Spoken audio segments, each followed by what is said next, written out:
When our backs are against the wall, we're forced to become more.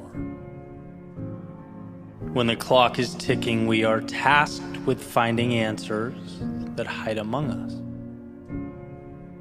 It's in the darkness we find light, and while lost, we find ourselves.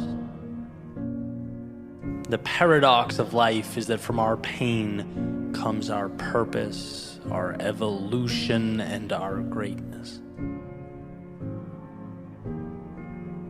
I love thinking back to about 2014, making my way around Boston, having just quit my job, essentially purposeless, clinging to a YouTube channel and a podcast idea that I would name Your World Within. And why? Why do I think back? Why does this mean everything to me? Well, because at the time, I knew nothing. I understood nothing. Nothing about speaking or media, audio, video, nothing about running a business. But more importantly, I knew very little about life and what's truly required to progress in a world with infinite moving parts. I didn't know that my lack of understanding is what made everything feel overwhelming and complex, and that it was up to me to simplify. I didn't know the extent to which I'd have to befriend failure. And that was the most eye-opening realization. Because when you gravitate towards a risk-free existence and you box yourself in, as I had for so long, of course you don't get the upside, but you also don't fail as dramatically either. Life was a simple game of cause and effect. Do work, get result, not much room for more than that. And so stepping outside that box in the way that I did changed some rules. I learned some things. First, you can spend time on something, you can exhaust energy on something, and get nothing in the short term for your efforts. And I mean nothing. Unless you count getting your pride stomped on. Unless you count your friends disappearing when you need them most. Unless you count self-doubt and a constant worry about not amounting to anything. I mean, these are very raw, very real human emotions. They tend to arise when we start something new, but in them is also the power. This is where the light bulb turns on and the path emerges. It's where I learned that we only get what we want when we endure what we don't. And what a foreign concept when you think about it, right? It's like, Eddie, take this mic. Go stand in front of this audience and pour your heart out. Your knees are shaking, chest is pounding, but dude, trust me, it'll be good for you. And funny enough, it was. It was because the fear in my stomach became the indicator that something new, something exciting, something more was around the corner. Like Pavlov's dog hearing that bell. Anytime the fear kicked in, I could feel myself getting closer to something meaningful, to a higher version of myself. The pain is an invite.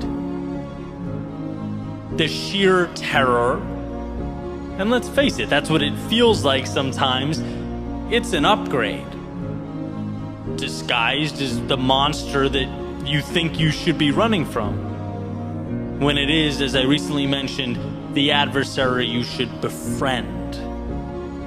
We have to change our relationship with discomfort because our initial understanding, the one that comes stock in our minds, is never sufficient to build anything of significance.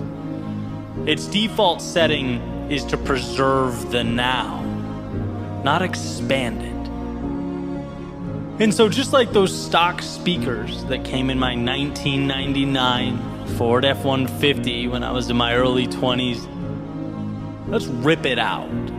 Let's customize. Let's upgrade the quality of the sound we hear and the things we say to ourselves. What an advantage it is to know that the hard things are what make us level up. To find that awareness. What a blessing that when life's difficulty startles and scatters the masses, you could be the one that remains. Standing tall, seeking out the advantage amidst the commotion. Every little act of courage becomes more and more meaningful, powerful. But we must lose ourselves to find ourselves.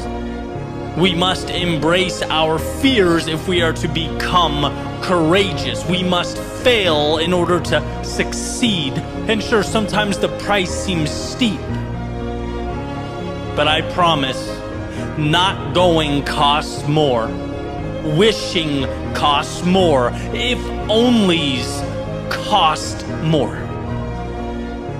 So maybe for you it isn't a YouTube channel or a speaking career. Maybe it's something totally different. But it is something. And should you bring yourself to pursue that which your heart pulls you to pursue, you'll have those moments of defeat where you're mad at yourself for leaving the comfort and safety of your previous world. You'll have times where you have no idea what to do, where you feel alone or stuck or unsure. The difference will be whether you see this as the invite you've been waiting for or the reason to turn around and settle for less. That's the question. How do you internalize all that emotion that will feel like it is consuming you? I couldn't believe how strong that temptation was to go back, nagging at me every day. Just come off the edge. Just be comfortable again. But as my old coach would say in college, when we're doing wall sits or something physically taxing, 15 seconds. You can do anything for 15 seconds. And isn't life just a culmination of 15-second windows? It's compartmentalizing the process. It's turning the difficult into the advantageous. You have the ability to not think like everyone else. You have it within you to rewire your previous conceptions of the world, to see darkness not as your reason to hide from conjured up monsters, but as your invitation to become the light. Remember that the best way to be more is to have the courage to put your back against the wall.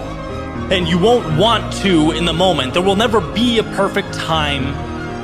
But committing to that vulnerability will release from within you the power, the strength, the greatness that has been for so long tucked away. By moving into the chaos, you are simultaneously creating the calm you always dreamed of. You're realizing the possibility that just needed the door left ajar to make its way into your world.